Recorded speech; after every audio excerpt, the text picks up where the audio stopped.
नमस्कार। आज बात करते हैं निवेश की दुनिया के सबसे बड़े महामुकाबले की। एक ऐसा सवाल जो हम सबके दिमाग में घूमता रहता है, सदियों से, पीढ़ियों से। आखिर अपनी मेहनत की कमाई को कहाँ लगाया जाए, है ना? सवाल सुनने में तो बहुत सीधा लगता है, पर इसका जवाब उतना ही मुश्किल। क्योंकि भाई, जब बात अपने भविष्य की हो तो फैसला एकदम ठोस और सुरक्षित होना चाहिए। तो इस जंग के मैदान में हमारे सामने हैं 3 महारथी। पहला, सोना, हमेशा से मुश्किल वक्त का साथी। दूसरा, रियल एस्टेट, यानी जमीन जायदाद जो एक मजबूती का एहसास देती है। और तीसरा, स्टॉक मार्केट, जिसमें तूफानी रफ्तार से बढ़ने की ताकत है। आज हम इन तीनों की ताकत और कमजोरियों को सिर्फ और सिर्फ आंकड़ों के तराजू पर तौलेंगे। तो फिर चलिए शुरू करते हैं। पहले राउंड की घंटी बज चुकी है और ये राउंड है रफ्तार का, यानी लंबे समय में सबसे ज्यादा पैसा किसने बना कर दिया है। देखते हैं इस रेस में बाजी कौन मारता है। सबसे पहले बात करते हैं सोने की, जो हमेशा से सबका पसंदीदा रहा है।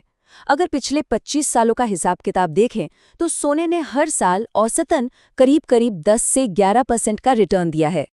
सोने की सबसे बड़ी खासियत क्या है? यही कि जब भी बाजार में टेंशन का माहौल होता है ना, तो लोग सोने की तरफ भागते हैं। ये महंगाई से भी बचाता है। लेकिन एक बात ये भी है कि सोना एक पैसिव इन्वेस्टमेंट है, मतलब इससे कोई मंथली इनकम नहीं आती। फायदा तभी होगा जब इसका दाम बढ़ेगा। अच्छा, अब आते हैं रियल एस्टेट पर। यहाँ कमाई के 2 रास्ते हैं। एक तो प्रॉपर्टी के दाम में बढ़ोतरी, जो औसतन 6 से 9% सालाना होती है, और दूसरा किराए से होने वाली आमदनी, जो करीब 2 से 4% होती है। तो दोनों को जोड़ दें तो कुल रिटर्न बन जाता है लगभग 10 से 12%। और सच कहूं तो अपने नाम पर एक प्रॉपर्टी होने की फीलिंग ही अलग होती है, एक सुकून, एक स्टेबिलिटी। पर इसकी 2 बड़ी दिक्कतें भी हैं। पहली, अगर अचानक पैसों की जरूरत पड़ जाए तो इसे रातों रात बेचना लगभग नामुमकिन है। इसे ही लिक्विडिटी की समस्या कहते हैं। और दूसरी, इसमें पैसा लगाने के लिए शुरू में ही एक बहुत बड़ी रकम चाहिए। और अब मैदान में उतरता है तीसरा खिलाड़ी, स्टॉक मार्केट। अगर पिछले 20 सालों का रिकॉर्ड देखें तो इंडियन मार्केट ने इन्वेस्टर्स को औसतन 12 से 15% का कंपाउंडेड एनुअल ग्रोथ रेट यानी CAGR दिया है। ये वही जादू है जहां आपका मुनाफा भी आपके लिए मुनाफा कमाना शुरू कर देता है। तो ये नंबर्स देखें, पूरी कहानी एक नज़र में साफ हो जाती है।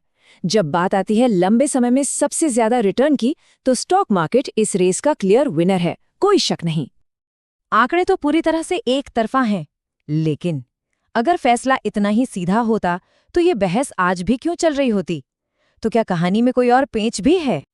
तो चलिए अब चलते हैं राउंड 2 में, और ये है रियलिटी चेक।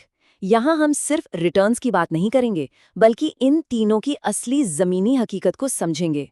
इनके असली फायदे क्या हैं और वो कौन से छुपे हुए खतरे हैं जो नजर नहीं आते। सोने को देखें तो एक तरफ ये सुरक्षा का कवच है, मुश्किल वक्त का सहारा, पर दूसरी तरफ कुछ कमियां भी हैं। इससे कोई रेगुलर इनकम नहीं होती और खरीदते वक्त मेकिंग चार्जेस जैसे खर्चे अलग से लगते हैं। रियल एस्टेट की बात करें तो इसमें एक ठोस चीज हाथ में होती है, जिसे देख सकते हैं, छू सकते हैं। ये एक अलग ही सुकून देता है।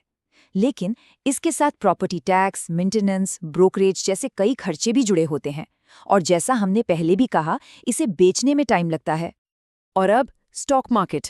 इसका सबसे बड़ा अट्रैक्शन है कंपाउंडिंग की ताकत, पैसा बनाने की जबरदस्त क्षमता। लेकिन सिक्के का दूसरा पहलू है इसका सबसे बड़ा खतरा, वो है इसकी वॉलेटिलिटी। बाजार का मूड बहुत तेजी से बदलता है और यहाँ टिके रहने के लिए सब्र का इम्तिहान देना पड़ता है। तो सवाल फिर वहीं आकर खड़ा हो जाता है, जब हर ऑप्शन के अपने फायदे और अपने नुकसान हैं, तो एक स्मार्ट इन्वेस्टर क्या करे? इन तीनों में से चुने तो कैसे चुने? या फिर क्या चुनने की जरूरत ही नहीं है? तो चलिए अब आते हैं सबसे जरूरी हिस्से पर, विनर्स प्लेबुक। यहाँ हम उस स्ट्रैटेजी की बात करेंगे जो एक कामयाब इन्वेस्टर अपनाता है। और ये या वो की लड़ाई नहीं है, बल्कि ये और वो की साझेदारी है। और इस स्ट्रैटेजी का सबसे बड़ा हथियार है डाइवर्सिफिकेशन, यानी विविधीकरण। इसका सीधा सा नियम है, अपने सारे अंडे एक ही टोकरी में मत रखो। मतलब अपने पैसों को अलग अलग जगहों पर बांट कर लगाने से रिस्क अपने आप कम हो जाता है। तो एक स्मार्ट फ्रेमवर्क कैसा हो सकता है? इसे एक गाइड की तरह सोचिए।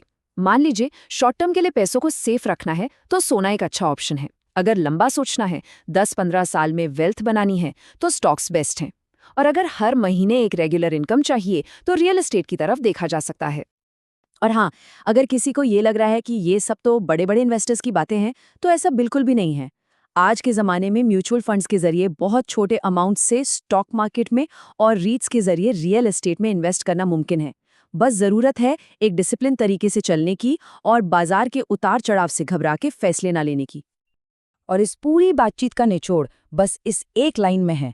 असली विनर वो नहीं है जो किसी एक को चुनता है, बल्कि वो है जो अपनी ज़रूरतों के हिसाब से इन तीनों के बीच एक सही बैलेंस बनाता है। तो ये थी कहानी इन 3 महारथियों की और एक विनर की स्ट्रैटेजी का पूरा ब्लूप्रिंट। पर एक बात हमेशा ध्यान में रखनी चाहिए, इन्वेस्टिंग की दुनिया में हर किसी का सफ़र और हर किसी की मंजिल अलग होती है। ये जानकारी तो बस एक शुरुआत है। असली सवाल तो ये है कि अपनी फाइनेंशियल कहानी लिखने के लिए अगला कदम क्या होगा।